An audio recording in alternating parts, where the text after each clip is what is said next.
ఫీజుల రియంబర్స్మెంట్ పథకాన్ని యథాతథంగా అమలు చేయకపోతే ప్రభుత్వానికి తగిన బుద్ధి చెప్తామని రాజ్యసభ సభ్యుడు బీసీ సంక్షేమ సంఘ జాతీయ అధ్యక్షుడు ఆర్ కృష్ణయ్య హెచ్చరించారు.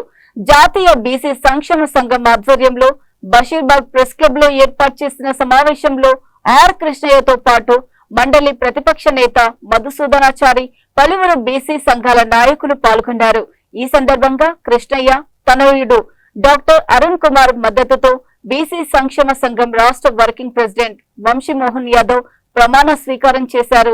బీసీలు ఉన్నత చదువులు చదువుకుంటే ముఖ్యమంత్రి రేవంత్ రెడ్డి ఓర్వలేకపోతున్నారని, తన వైఖరి మార్చుకోకపోతే పతనం తప్పదని కృష్ణయ్య హెచ్చరించారు. జై బీసీ. మరి ఈనాటి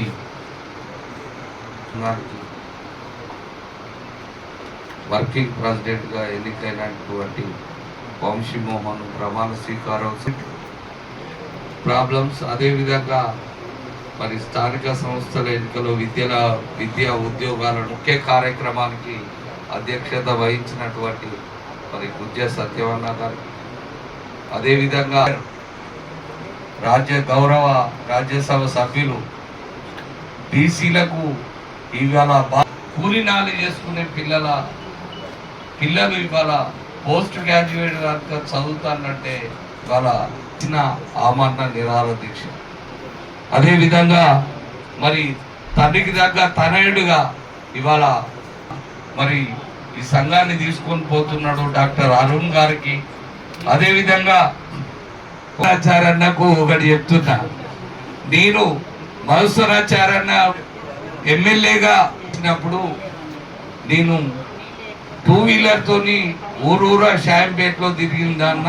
నేను మొగిలిచర్ల వాస్తవ్యాన్ని నేను ఇవాళ సౌత్ ఇండియాలో తెలంగాణ, ఆంధ్ర, కర్ణాటక, తమిళనాడు, మహారాష్ట్ర, కేరళ, ఛత్తీస్గఢ్ మొత్తం యాదవ స్థాయిలో నేను ఉంటానన్న. అదేవిధంగా మా కత్తి వెంకటస్వామి అన్న కూడా, ఎందుకంటే మీరందరూ అనుకుంటున్నారు ఖచ్చితంగా స్కీమ్ తీసేయాలని కంకణబద్ధుడై ఉన్నాడు. నేను ఓపెన్ ఛాలెంజ్ చేస్తున్నా, నీకు చేత కాదని సవాల్ చేస్తున్నా.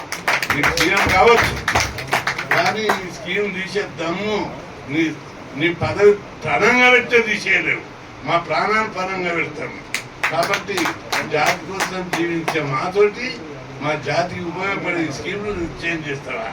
ఈ స్కీమ్ మీద మొన్న డిబేట్ జరిగితే ఈ స్కీమ్ పెట్టిన తర్వాత సమాజంలో విప్లవాత్మకమైన మార్పు వచ్చిందని డిబేట్ అలా జరుగుతుంది. అగ్రకులాలు ఎట్లా మార్పు జరుగుతుంది అంటే గురుకులాలు, దానితో పెట్టే గురుకులాలు దేశంలో ఎక్కడా లేవు. ఇవి గురుకులాలు మేము పెట్టించిన 82లో విజయభాస్కర్ ముఖ్యమంత్రి ఉన్నప్పుడు కొట్లాడి పోరాడి బీసీ వెల్ఫేర్ డైరెక్టరేట్ మీద ధ్వంసం చేస్తే పరిరామరెడ్డిని పంపించి క్యాంపస్ పిలిపించి గురుకులాల సిస్టమ్ పెట్టారు. అప్పటి నుంచి అంచెలుగా చేశారు. వచ్చినాక వాటిని మరీ వెయిట్ చేశారు. దాంతో ఈరోజు 2 తెలుగు రాష్ట్రాల్లో 1500 గురుకులాల్లో దాదాపు 10 లక్షల మంది జరుగుతుంది. హాస్టళ్ళు మన దగ్గర 2 తెలుగు రాష్ట్రాల్లో 6000 ఎస్సీ ఎస్టీ బీసీ హాస్టళ్ళు. ఉత్తరప్రదేశ్ లాంటి పెద్ద రాష్ట్రాలు షెడ్యూల్ అయితే తెలుసా 800 హాస్టళ్ళు, కర్ణాటకలో 900 హాస్టళ్ళు, బీహార్లో 1000 లోపలే. ఏ బీసీలు, దళితులు అనేక మంది ముఖ్యమంత్రులైన రాష్ట్రాల్లో కూడా విద్యకు కంటే ఆర్థికంగా ప్రాముఖ్యత ఇచ్చారు. వాళ్ళని ఆ కోణంలో చూసారు. మన ఎజెండాతోటి విద్య మీదనే దృష్టి పెట్టడం వల్ల ఈరోజు బాగా చదువుకోవడం, దీని మూలంగా ప్రతి ఇంట్లో ఆ మాట ముఖ్యమంత్రి అన్నారు. మీరు ఒకసారి అబ్జర్వ్ చేయండి ఒక మీటింగ్లో. ఇక్కడ ఈ స్కీములు పెట్టడం వల్ల హాస్టళ్ళు, గురుకులాలు, ఫీజు రియంబర్స్మెంట్, స్కాలర్షిప్ పెట్టడం వల్ల గ్రామాలలో బీసీ ఎస్సీ ఎస్టీలు ప్రతి ఇంట్లో డిగ్రీ చదివేటోళ్ళు ఉన్నారు. మన పెద్ద కులాలు దీన్ని గమనించుకొని దానికి తగ్గట్టు ప్రవర్తించండి అని అన్నాడు.